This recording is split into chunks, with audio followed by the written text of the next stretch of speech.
Olá, estamos gravando uma reportagem sobre transtornos alimentares e perguntamos para algumas pessoas se elas concordam que essas doenças são graves. Você acha que as doenças bulimia, anorexia e obesidade são realmente graves? Mas o que é isso, moço?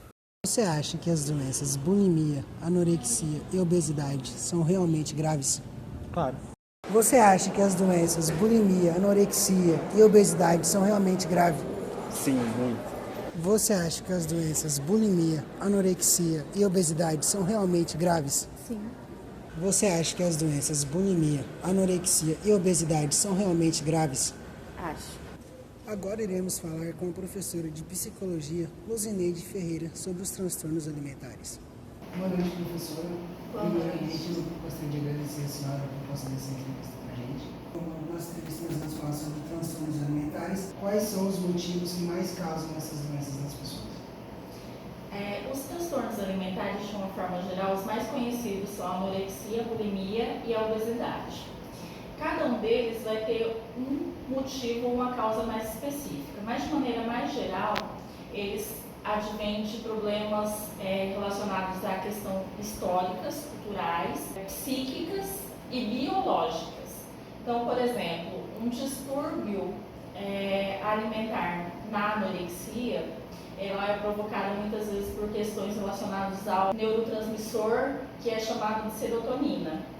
Questões históricas, o que era tido como modelo de corpo antigamente é diferente de hoje. Hoje se cultua muito o que é magreza, né? Um corpo idealizado, um corpo belo é um corpo magro.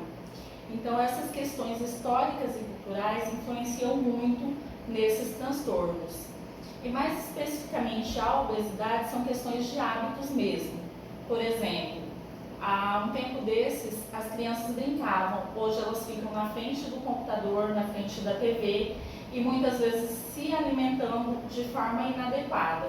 Então a obesidade ela está muito mais relacionada a questões de mudanças de hábito que tem a ver com questões históricas e culturais, mas a bulimia e a anorexia mais voltados para a questão histórica e cultural relacionado a um estereótipo de corpo do que especificamente mudanças de hábito.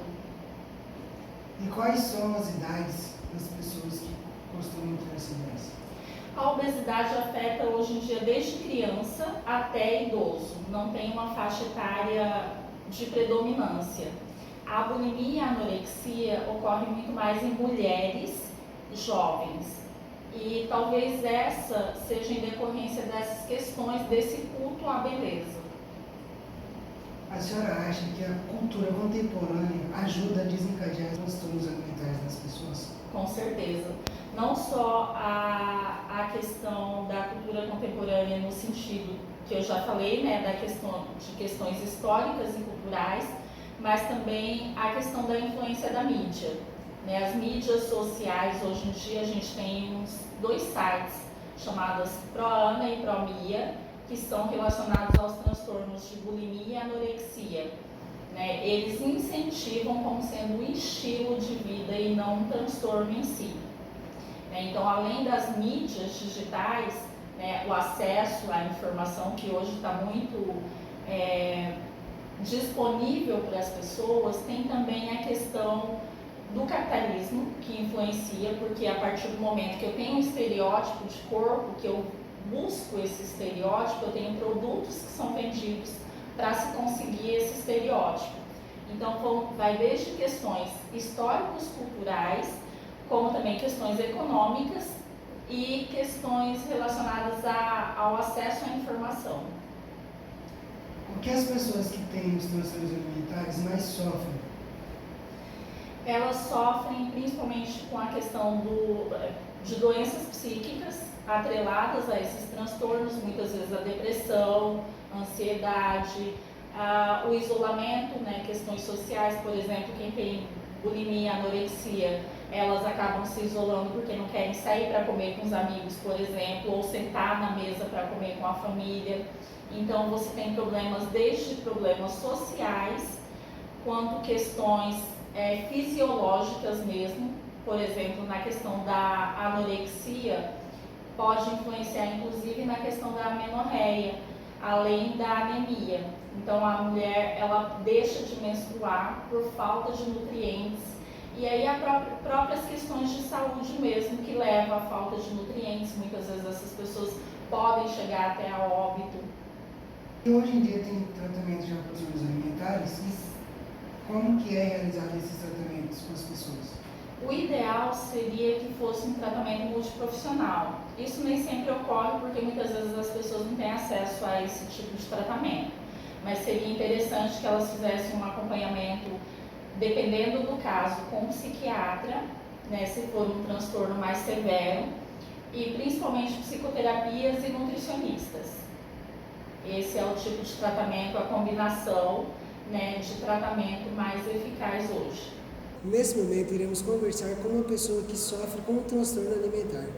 Gostaria de agradecer a sua disponibilidade para nos estar dando essa entrevista. Você poderia estar nos falando qual desses distúrbios você adquiriu? A obesidade. E qual foi o principal fator que te levou a desenvolvê-lo? Aconteceu há 6 anos atrás, quando eu engravidei, que eu creio que foi assim um baque muito grande para mim, porque eu estava cursando o primeiro ano de engenharia civil e a partir do nascimento da minha filha que eu desenvolvi o distúrbio, que é o comer compulsivamente, que eu não sabia o gosto do alimento, não sabia degustar o alimento devagar, eu só ia comendo, assim, como se a comida fosse acabar. Era assim. Foi a partir desse ponto que desenvolveu. Como esse transtorno alimentar afetou o seu cotidiano? Ele afetou mais nas minhas relações com a família e com os amigos. Eu fiquei por 2 anos após o nascimento da minha filha sem muito contato com amigo, e quando eu retornei para esse contato de amizade, eu quase não saía para barzinho, porque ao invés de eu olhar o cardápio e ver o que tinha para beber, eu sempre olhava o que tinha para comer. E afetou muito também assim no meu relacionamento amoroso, porque eu consegui acabar com 2 relacionamentos, porque a pessoa não entende quem tem esse transtorno alimentar.